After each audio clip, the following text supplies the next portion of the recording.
Shalom, loved ones. In this video, I'd like to offer some reflections on John 19:17 through 27 as we continue our series in the Gospel of John with PlayWell Communities.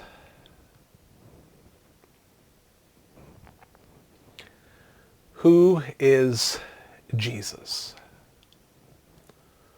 What did he come to do, and why did he do it? These are perhaps the most important questions we could ever ask in life. And it's significant that we can find the answers to these questions just by looking at the days leading up to and including his crucifixion. First, who is Jesus? This is the question that was asked of him over and over again in the trials leading up to his crucifixion. In John's Gospel, the question of his identity centered around whether he was, quote, the King of the Jews. It was the question Pilate asked in 1833, and Jesus answered it by explaining in 1836 that his, quote, kingdom is from another place. To this, Pilate exclaims, "You are a king then." And Jesus responds with an affirmation, "You are right in saying, I am a king." So at the beginning of 19, we witness the soldiers mocking Jesus' claim to kingship by twisting together a crown of thorns, draping him in a purple robe, bowing before him even as they tortured him, and saying, "Hail, King of the Jews." The question of his kingship then comes to a head as the religious leaders proclaim unequivocally before Pilate, who is sitting on his throne at the time, that they have no king but Caesar. Then, as Jesus was crucified, Pilate posted a sign that said, "Jesus of Nazareth, King of the Jews." John's narrative, it is clear, focuses the question of Jesus' identity at this point on Jesus' kingship. But what kind of king is he if he allows himself to be crucified? We may well wonder. Well, John has already answered that question in chapter 1 when he told us that Jesus is the, quote, Word made flesh. The Word made flesh. In other words, he is a heavenly king, a king of a different kingdom, the Word, who fully identifies with what it means to be human, made flesh. This is precisely what the crucifixion revealed to us. He is the Word, our heavenly King, made flesh. He did not come to be the kind of king who lords his power over us, ruling by divine fiat, distant from the suffering of the world. Instead, he takes his place as one of us to experience what we experience, both pleasure and pain, light and dark, life and death. And we glimpse his complete solidarity with the human condition in today's text when John tells us that even his last garment was taken from him as he suffered on the cross. Now, this is a detail we often sidestep in our artistic renderings of the crucifixion. But I am convinced there needs to be more depictions of Jesus hanging on the cross completely naked, because it was then that he returned to the Word made flesh imagery that John describes in the beginning of his gospel. If you were ever going to pick just two moments in the story of Jesus to return to again and again, it would be those moments when he was completely naked and vulnerable. In his birth and in his death. Because it was then that he showed us what God is like by identifying fully with what it is like to be human. This is the kind of king he is. He is a king, but he is not the kind of king we expect. Indeed, that is what makes him the King of Kings. In light of these mysteries, we do well to wonder why he did what he did. Well, Hebrews 12:2 tells us plainly that it was, quote, for the joy set before him that he endured the cross. It was for the joy set before him that he endured the cross. Indeed, this is something Jesus has been telling us over and over again throughout John's Gospel.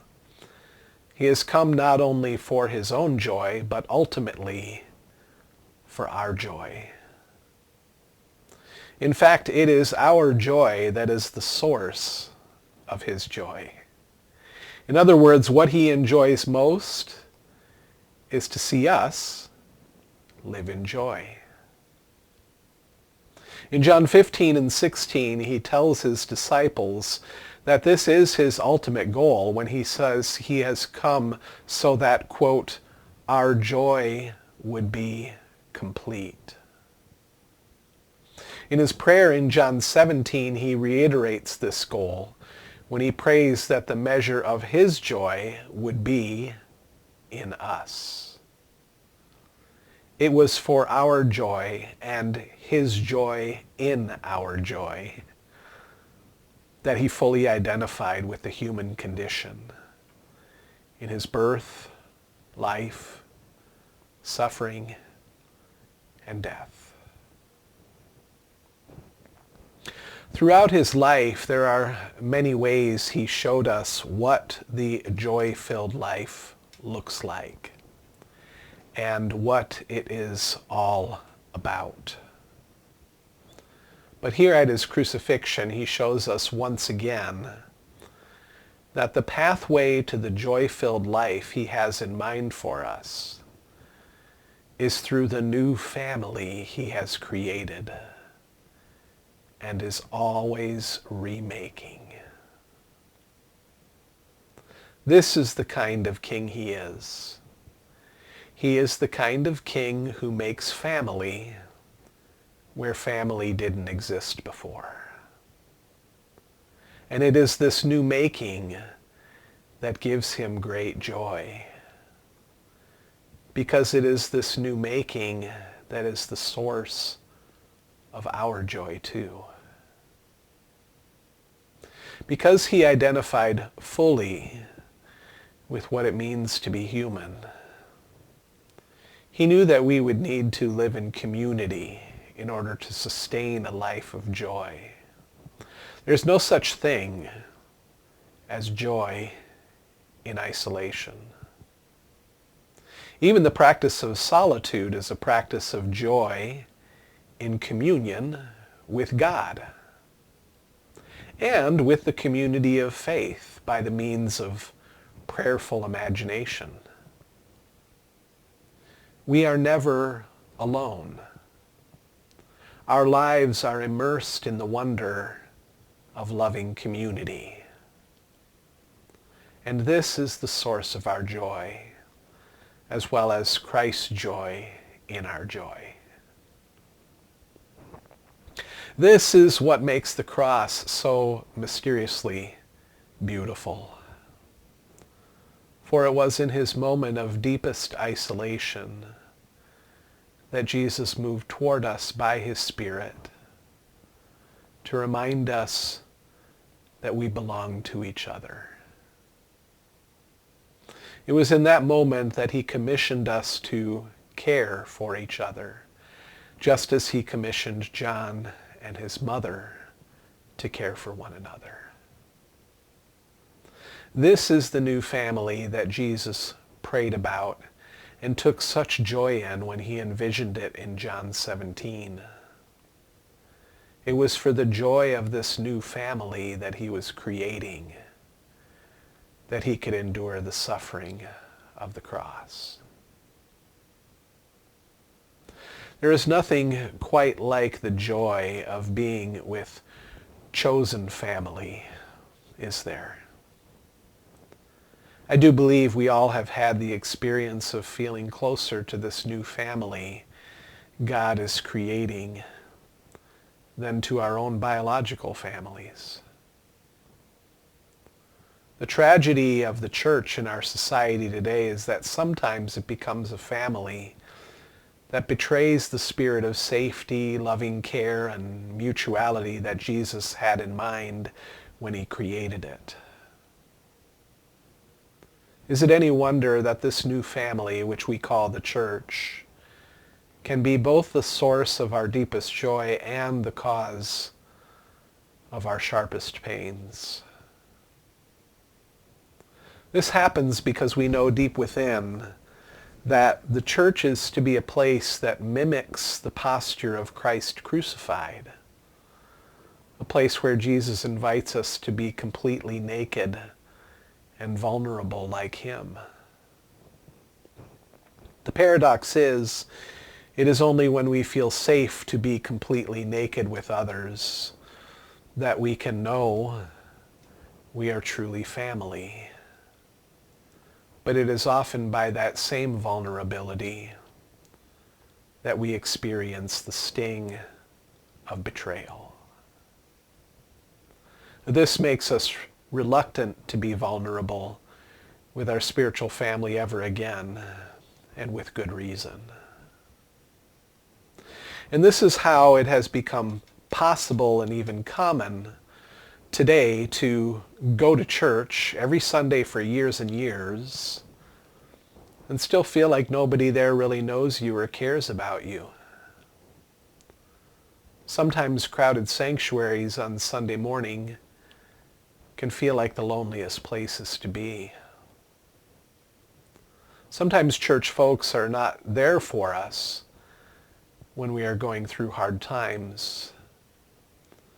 Instead, churches are often filled with opportunities for fellowship, we call it, in which we become well practiced at avoiding conversations of any real substance, opting instead for polite chit-chat while sipping a cup of weak coffee, smiling on the outside, but weeping on the inside. How far we have departed from Jesus' vision of joy, in which we encounter true love, care, and community in the likeness of his own nakedness. This is what we are hoping to reclaim in our little PlayWell community. The joy and freedom and safety of the new family that Jesus created by the cross and that he is still creating today. To encourage this, we choose not to obsess about the things that too many churches prioritize: attendance, buildings, and cash, the so-called ABCs of ministry. Instead, we try to honor the simplicity of the small and the seemingly unimportant, the personalized, mutual care of a spiritual mother and son, father and daughter, sisters and brothers. This is what it looks like to be the people of Jesus. It's often small and hidden, but it makes all the difference because it means we can really look out for each other and be naked with one another. To help us feel safe in this, we return again and again to the practice of being a safe listener in the context of either group or individual spiritual direction, which is a kind of prayerful attunement to the Spirit of Jesus. By just listening like we do in our PlayWell gatherings, we bear witness to and honor the mystery of another person's life. In other words, we let God be God. We refrain from telling someone what we think they should do or should have done.